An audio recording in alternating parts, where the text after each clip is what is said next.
réchauffer, ouais. Ça va.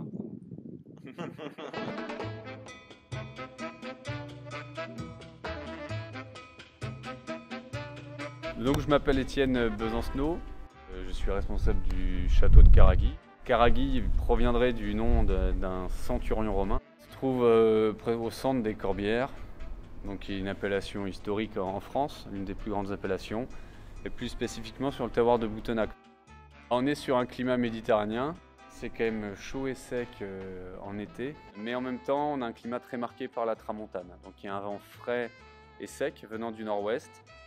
Mais voilà, c'est vraiment le sol spécifique que l'on trouve sur le terroir de Boutenac. Généralement, c'est des sols argileux avec des gros galets, ce qu'on appelle des galets roulés. Historiquement, on a quand même pas mal de syrah.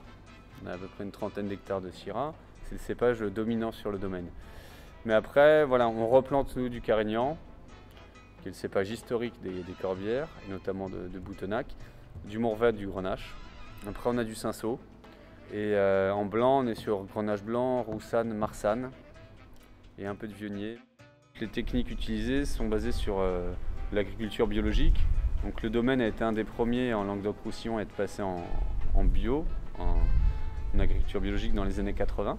C'est-à-dire quand on plante une vigne, on plante aussi à côté des arbres et d'autres plantes pour éviter d'avoir une mer de vigne.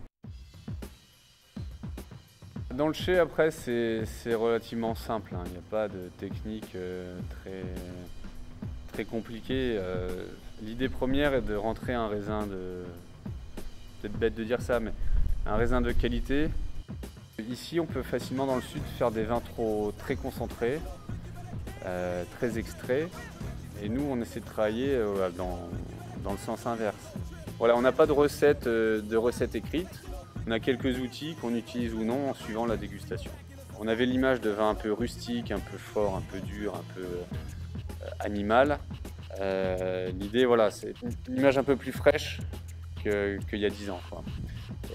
Donc vraiment, c'est exprimer de manière un peu plus subtile et délicate notre environnement.